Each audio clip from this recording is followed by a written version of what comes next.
Hey guys, so we're starting a new inquiry today, which is looking at how did the 1960s reshape South Africa. So this question is a change in continuity question. We're essentially assessing the extent of change, and the argument in this question is that the 1960s was a decade which completely reshaped South Africa, changed South Africa into a new kind of South Africa. So, how did that happen? How was South Africa reshaped? How was it changed and remolded in the 1960s? So, first thing to think about is what is so significant already that we know about on the 1960s. And I think the first thing is the way that it kicks off. It starts with the Sharpeville massacre, which is a turning point in terms of exposing the immorality of apartheid and proving that apartheid is a system which is not separate development, which is not respecting different cultures and letting them develop and live separately, but it's actually an extremely racist policy which is going to be enforced through violence and brutality as much as possible. And that is the thing that becomes extremely and explicitly clear to the world in the 1960s. So, how is it that this shapes South Africa, this new position it has in the world as a social pariah? What happens, right? And that's what we're going to look at over the next few lessons. So that's our inquiry question, and you can always see on the homework doc there's a section that says inquiry page. So that's just for you to essentially structure your notes, where I've given you guided bullet points to include on your overall inquiry overview. So firstly, what we're going to look at is one of the most significant changes for South Africa is its relationship with Britain. So it actually severs its ties with Britain. In the 1960s, South Africa becomes a republic, so it becomes independent of Britain, and the other thing it does is it leaves the Commonwealth. So it's no longer part of Britain's Commonwealth of Nations. It's severed all ties that it has with Britain, all political ties anyway. So why did South Africa sever its ties with Britain in the 1960s? Okay, so let's have a look then. So something is, bear in mind, South Africa's history exists in the history of global politics as well. So whatever's going on around the world, especially after the Second World War, has something to do with something else that's happening around the world.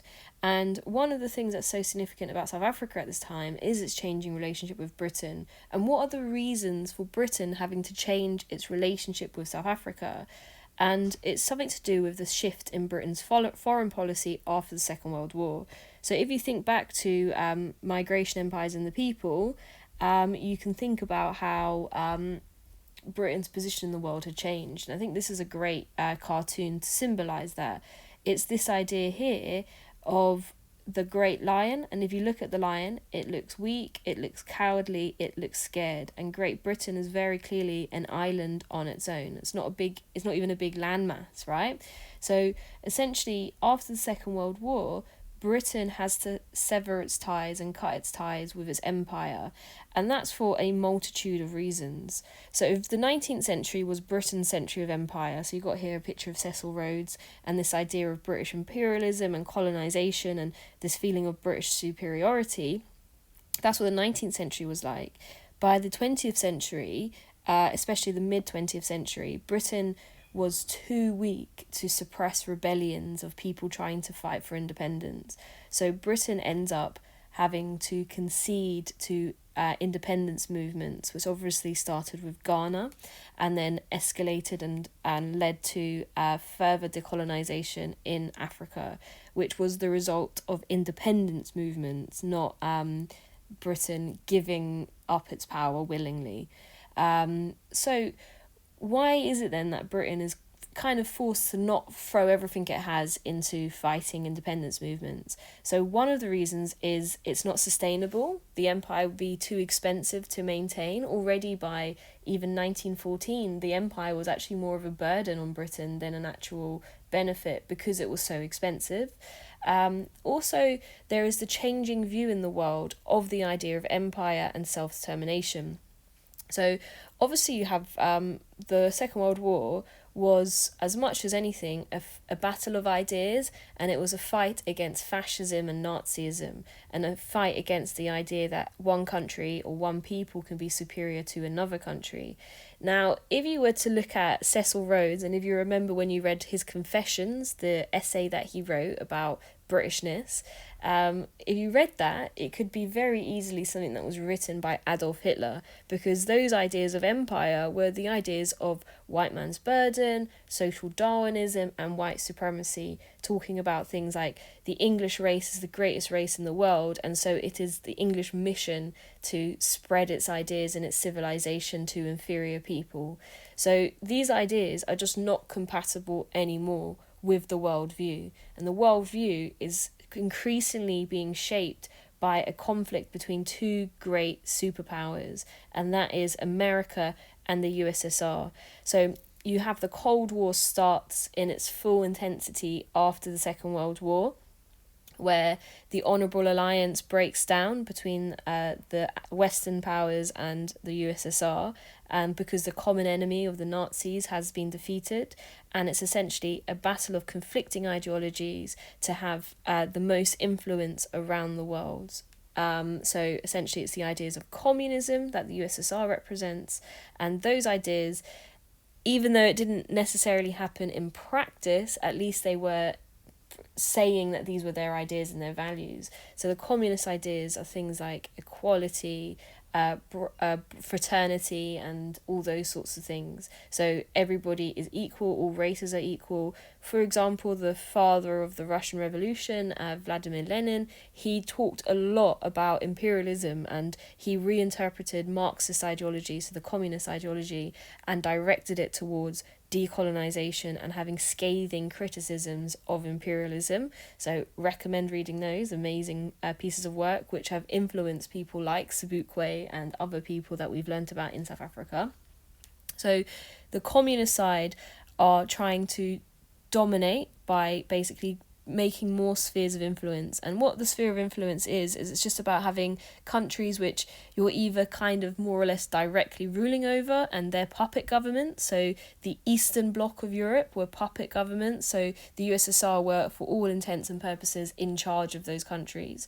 And if it's not as direct as that, it's about having countries which basically take aid from you, which sympathise with your ideas, and which are effectively your allies. So the USSR starts moving in on loads of newly independent African states.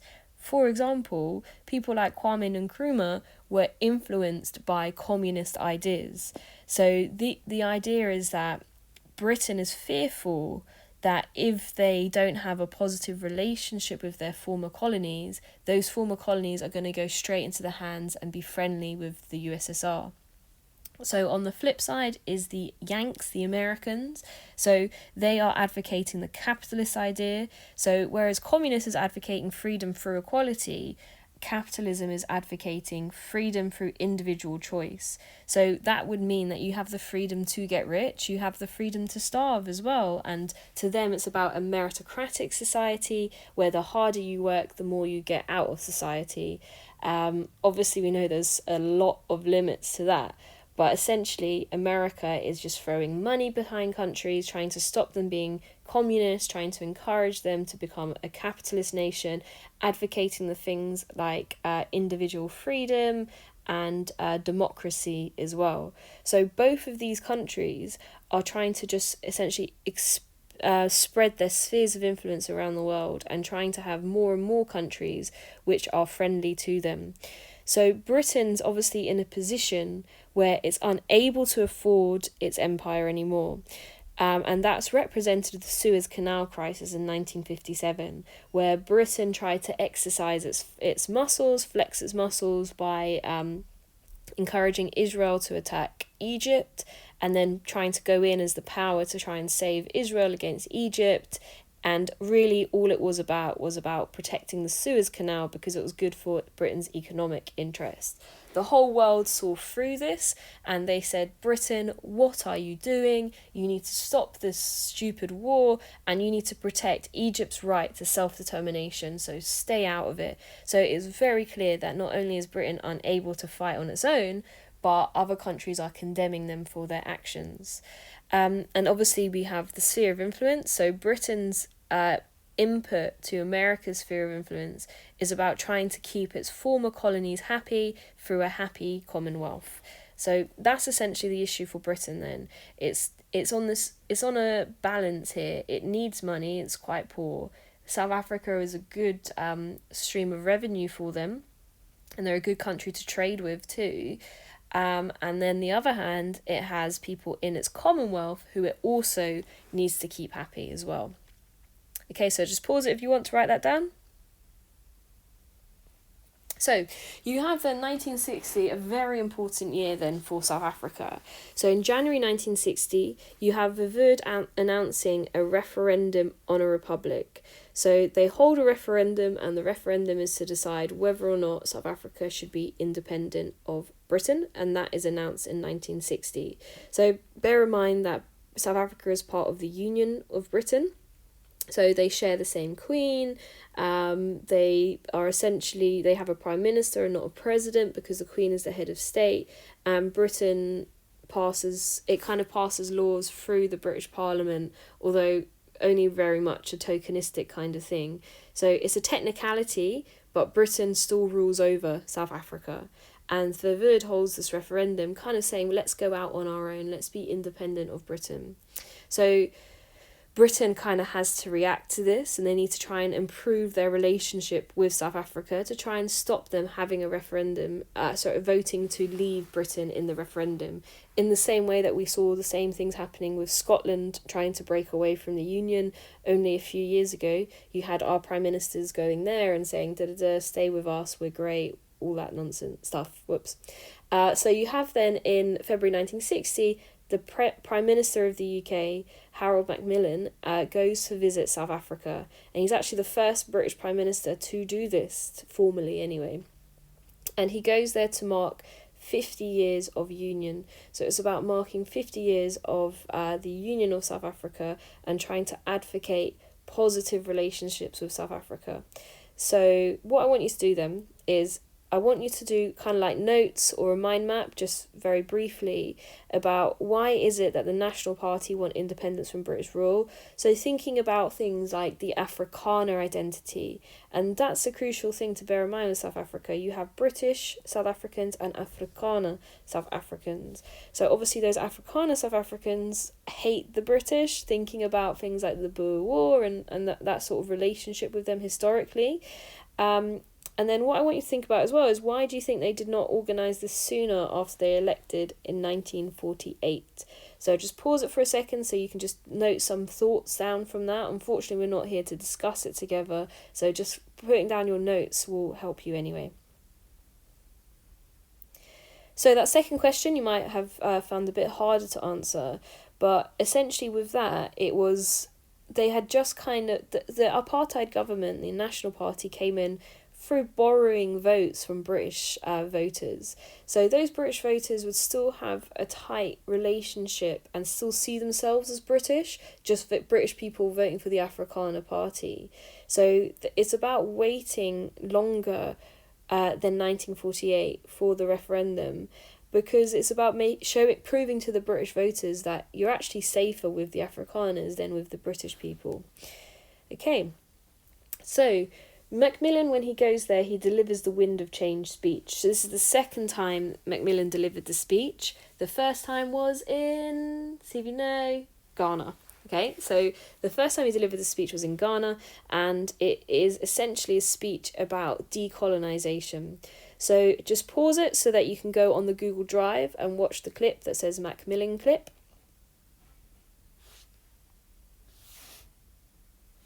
Okay, so the full speech is linked on the PowerPoint if you want to read it. It's very, very interesting, and essentially, he's obviously had to adjust this speech when he's saying it to South Africa compared to when he's saying it to Ghana.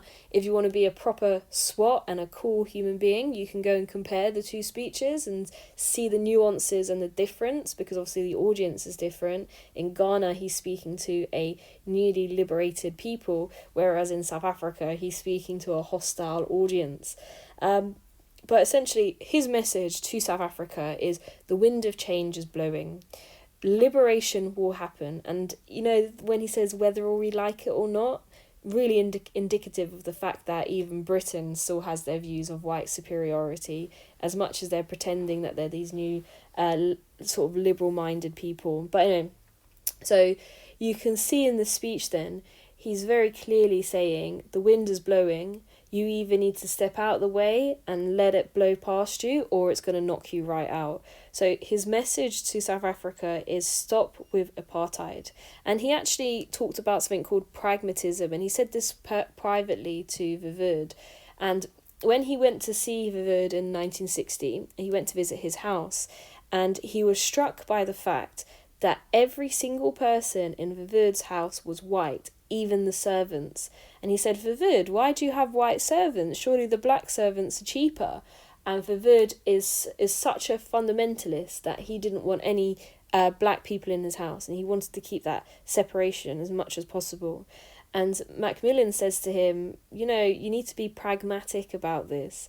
You need to basically realise that if you just gave some Africans some rights, if they had enough money and things like that, then yes, some Africans might rise to the top.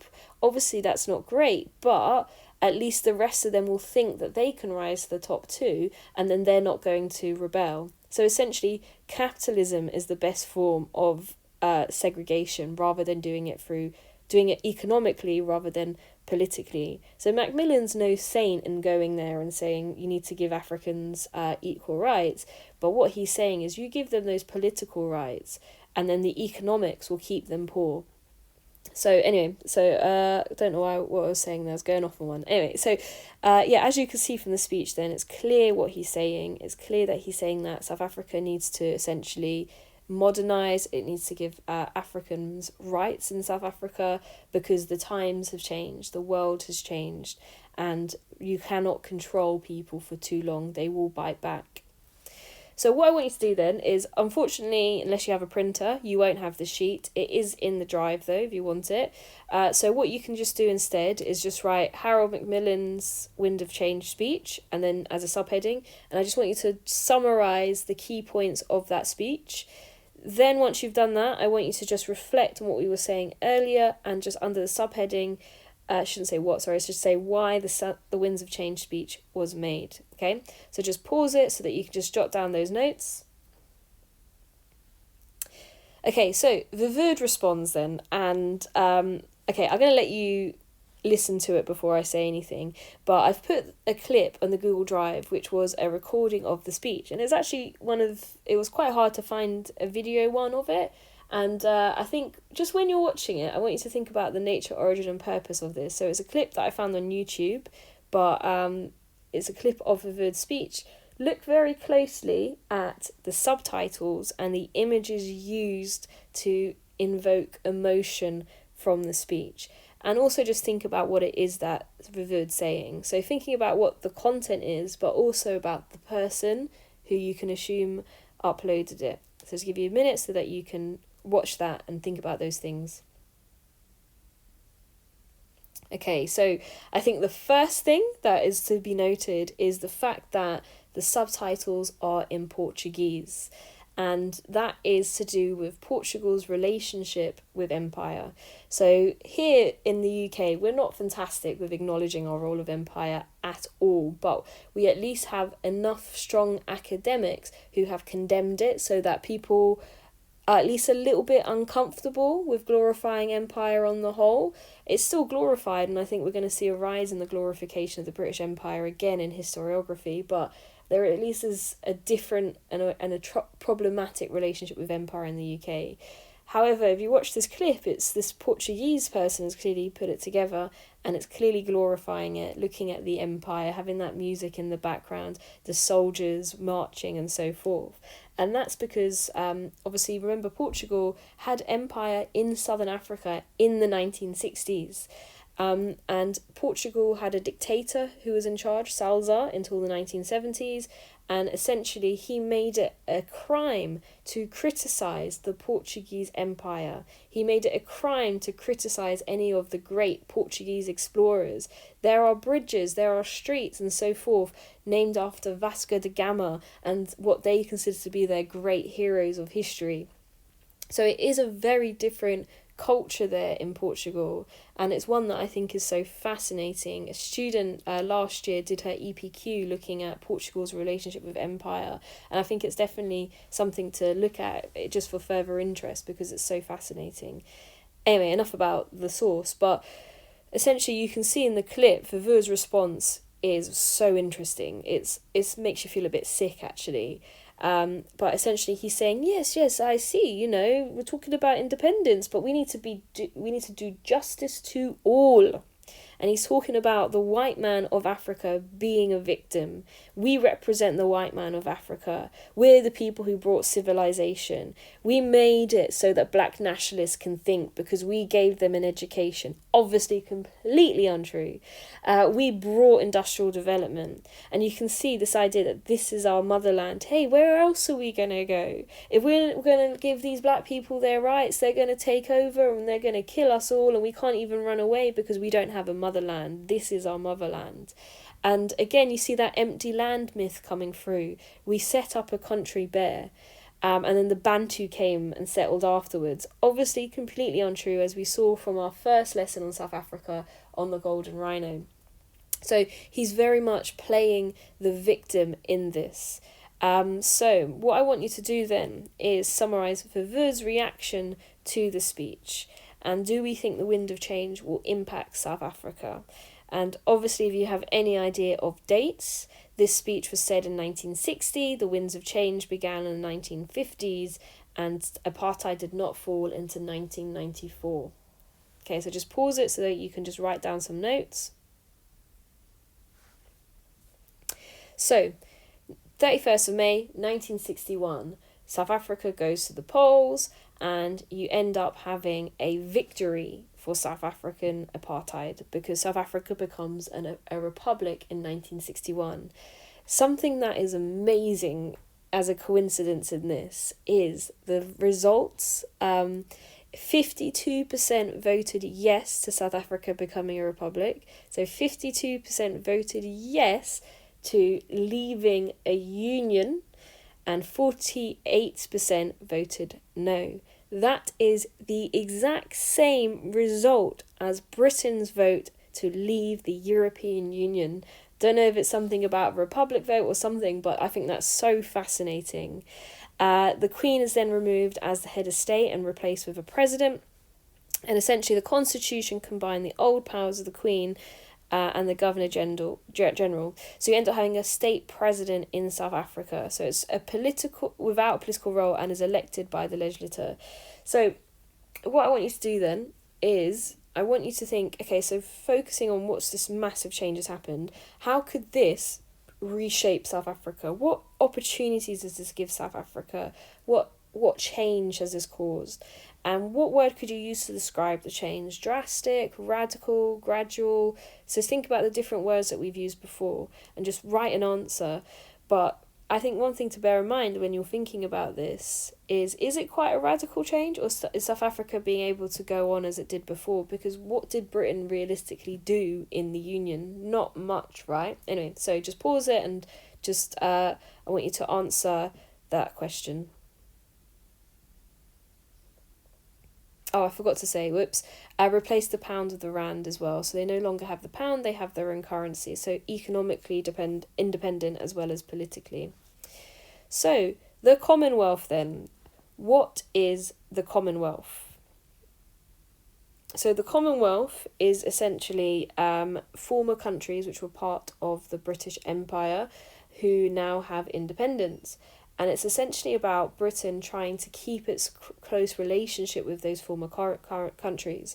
So a cabinet paper in 1960 defined it as this: member countries of the Commonwealth constitute a free association of independent sovereign nations. It is, in short, a relatively small group of relatively large countries. So essentially, the Commonwealth is about having independent countries in a union with Britain, kind of similar to the EU in a sense, but with more sovereignty for the countries. So it had, in 1960s, you had rapid decolonisation and joining of Commonwealth members as a bulwark against communism. So it's essentially about saying, look, we don't want these countries to turn to communism, because obviously they justly hate us because we exploited them and capitalism has been quite horrible to them. So in order to deter them from becoming communist, we want them to join a Commonwealth of nations where we're treating them as equals and supporting them in their pursuits as free nations. So those are some of the countries who are members of the Commonwealth. And you can see that a lot of them had the British flag in the corner still. Not all of these countries have still got the British flag in the corner though, because they've taken a more of an self-identity. Although interestingly, New Zealand's flag, so you can see this one here, they were actually going to change it a couple of years ago, but they decided after a referendum to maintain the British element of it, the Union Jack, on their flag.